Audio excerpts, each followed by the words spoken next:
I'm Annette Rose from Kids Get Money, and today on the show we are unpacking how you can scale back on the kind of Christmas that leaves you broke and dial up the kind of family Christmas magic that we all long for. Today I am joined by none other than Sasha Rose, who is my daughter. How exciting. Thanks for joining us, Sash.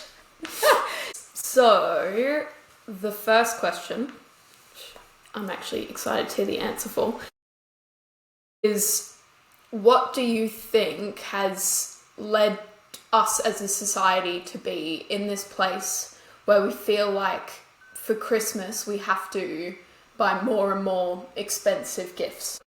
Yeah, I think as a society that the consumerism has risen out of the capitalistic society that we live in right now. So the capitalist machine is always wanting us to buy more, buy more, buy more. And as humans, I think we're always, comparing ourselves to others. We are being bombarded with those marketing messages, and our kids are being bombarded with those marketing messages as well. So to me, it's a combination of capitalism, which is promoting consumerism, and as humans, our need for comparison is what's really driving that as a society today.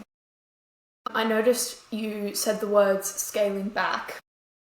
What is scaling back, and what would be, the benefits of that for families of scaling back? Scaling back for me is about spending less. It's about putting less focus on those really expensive gifts and trying as a family to scale back that expectation from kids so that we can focus more on quality time together. I think that we together can have a lot less environmental impact. We're going to come in a minute onto some questions about our own raising of our children, and I can picture waste bins overflowing with recycling packaging and all of those things because of how many gifts we used to buy our kids. And a lot of gifts that we used for maybe a couple of months at best, or a couple of years at best, that are no longer in our lives as well. Exactly right. So for me, scaling back is about creating more traditions that are about family connection. Mm-hmm.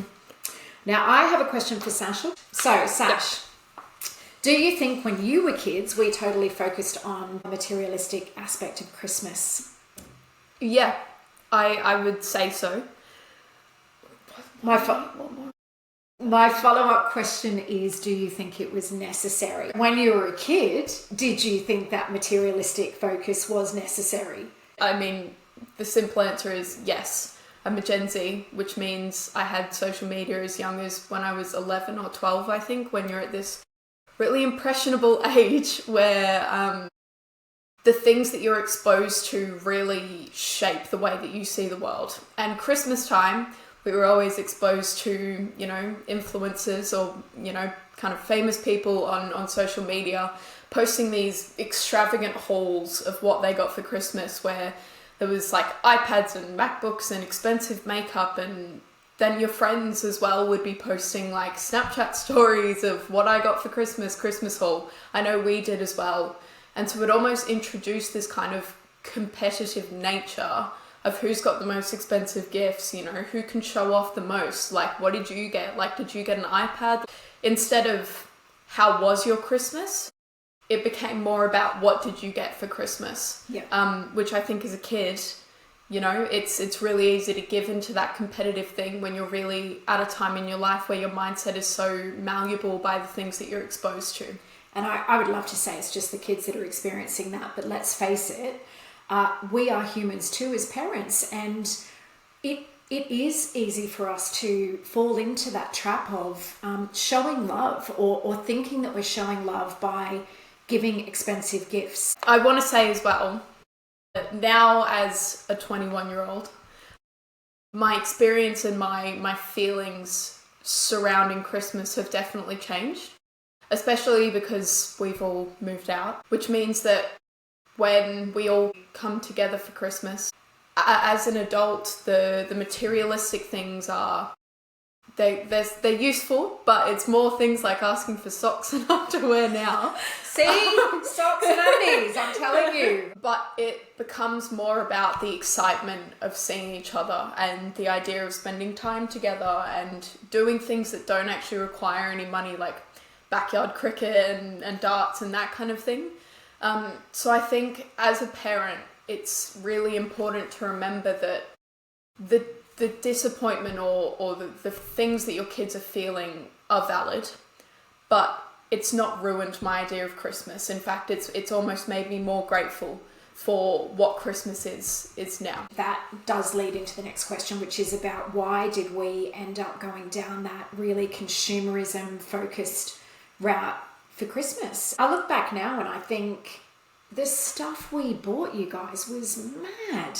You know, we were probably spending $750 to $1,000 per kid just on their individual gifts. If you went back and looked at all of the videos of me talking about why I do this now, it's because I was a little bit broken from my childhood. I didn't have a lot. And so what I did was I bought into my adulthood this idea that if I bought people things, if I give people things, if I'm overly generous, then that was me showing love. And actually, what ended up happening was we went to a lot of very stressful places with money that could have really been avoided. And what I wanted to say in this video was, it's so important to have a little bit of reflection for yourself and empathy for yourself to say, look, we all have a money story. We all have somewhere we've come from with money. That doesn't make you a bad person. But there's nothing to stop you from deciding right here, right now, I want to change the course for my family. I want to change the conversation we're having around Christmas. And I don't want it to be on, you know, how much money am I spending on each child? I want it to be on establishing traditions now where we can look forward to spending time together, and you know that when your kids are older that they're going to want to come back to those traditions, because that is what, you know, for me, being a family is actually about. Yeah. There's a reason we all make the 7-hour, 4-hour drives from Sydney and Melbourne back home every year. Absolutely. All right, let's jump into a little bit of how. So what's the question, Sash? So it's very easy for us to sit here retrospectively and say, you know, here's what you can do. But I think the point of this episode is how. How do you have that conversation with your kids? Because it's not an easy conversation. So from your point of view as a money professional, you know, what tips or, you know, would you give parents on how they can have this conversation with their kids? I do believe in honesty. Age-appropriate honesty. I talk about this a lot, but providing reassurance and safety around it, because it may actually be that you're just changing the script because you think this is the best thing to do. It may be that you have to change the script because money is so tight this year.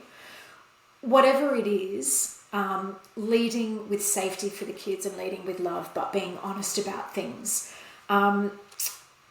Reframing it as an opportunity together that you can create a new kind of Christmas. Kids do love to get involved with stuff. They love nothing more than being taken on that journey and having a say in what things you might be doing. There are lots of traditions that you can create. But it's that idea that, you know, we could have a Christmas movie we always watch. What's ours, Sash? The Polar Express. Always the Polar Express. Okay. With a hot chocolate, with marshmallows. We have managed to create these traditions, and the kids will want to get on board with that. And I think emphasizing that financial struggles don't mean that somebody's done something wrong, or that people are bad, or that this idea that if you're not spending a lot of money, that's not good. I think there are so many other conversations we can have with kids now. I've got some real quick age-appropriate ones. So ages 4 to 7, focus on feelings. We want Christmas to feel cozy and special, not rushed. Ages 8 to 12, introducing those concepts about advertising and peer pressure and how we want to be different in our family.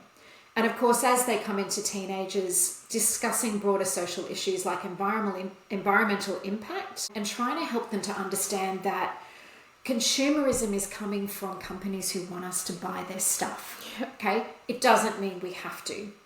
All right, so Sash, to wrap us up, any final tips from you for parents on tackling this conversation? It's validating your kids' feelings, but also validating your own feelings and your own stress.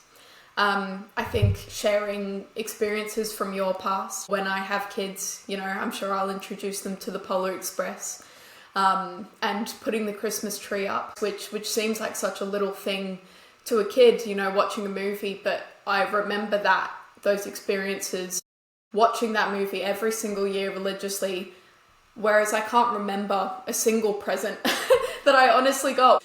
It's hard for a child to understand, but experiences are the most powerful and the most memorable gift that you can give a child. And who's mum's favourite music?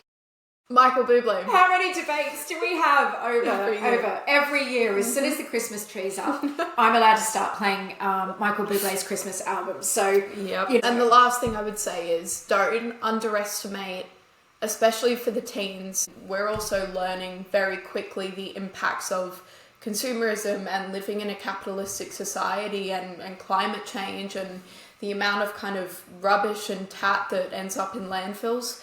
Don't underestimate the fact that kids and teens will understand. We're a smart generation, I like to believe. Yeah.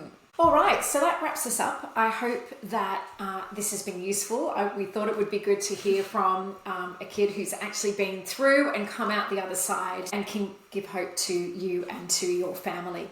Leave us a comment, share any thoughts or tips. That would be amazing. Share your experiences. Have you had to go through this yourself? Are you going through it now? Are you going through it this year? We'd love to hear, kind of how you're approaching that conversation. Like, subscribe, click the bell. See you soon. Bye. Bye.